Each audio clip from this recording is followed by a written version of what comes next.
Welcome back. So today we're going to take a quick look at the Yincrow RW-9. Why am I doing a quick look instead of a full review? Essentially it comes down to two people telling me that the X6 is better. And I'm kind of looking at their comments. I'm like, is it really possible the X6 is better? Because I really like this one. It's really good.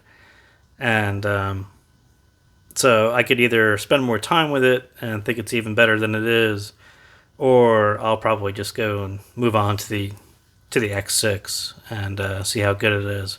But it's kind of surprising. I mean, it kind of caught me off guard. Like, are you really telling me the X6 is better than the RW9? And I think the answer is yes, but we'll see how that goes. So I did buy the RW9 back on 11/11 for, it was probably $16 ish. It wasn't $18.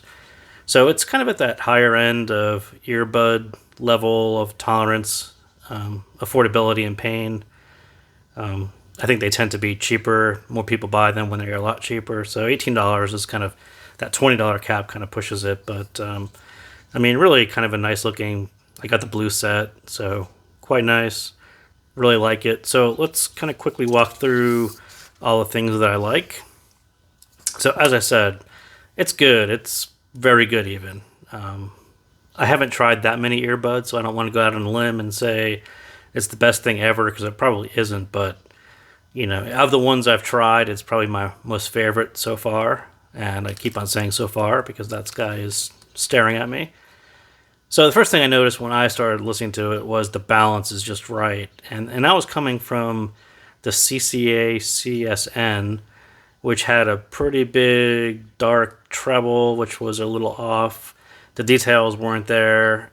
And then you listen to this guy and it's like, man, these guys, for $18, they really got it kind of dead on. Just the amount of treble, the amount of bass, the two work in tandem with each other. It just sounds really good. There's kind of no mistaking that those two are in balance, and it's really nice. So outside of that, it's got this non-fatiguing slight V-shape. Again, I kind of prefer a V-shape. Supposedly this one is less V-shape, so we'll see if I like that as much. But I do very much like a little boost on the bass on this guy. The treble isn't all that boosted, but it gives you this engaging, non-aggressive, a casual, laid-back, almost softer V-shape sound on the RW9. So very enjoyable to listen to, kind of a long session set. Nothing is really going to give you that much fatigue on it. So as I said, the bass is boosted just a little bit. It's not tight, it's not fast. It's got this slower, laid back. Could use a little more definition, a little tighter, a little more texture. It almost reminds me of some of the older KZ. It's just got this more of a bassy fun as opposed to bassy technical sound to it. So I think that's where this one is going to shine a little bit more. That's kind of what everyone's been saying. So, but certainly not lacking any bass or the excessive amount of bass. It's not overly dark or overly bass head. It's just a really nice balance. And there is some bleed into the mids. It gives you a nice little warmth. So if you're expecting a super clean sound, that's not it. The mids do have its recess just a tiny bit, but again, coming from the CCA CSN, the details kind of immediately popped at me. Like, how'd they get that much detail into an $18 earbud?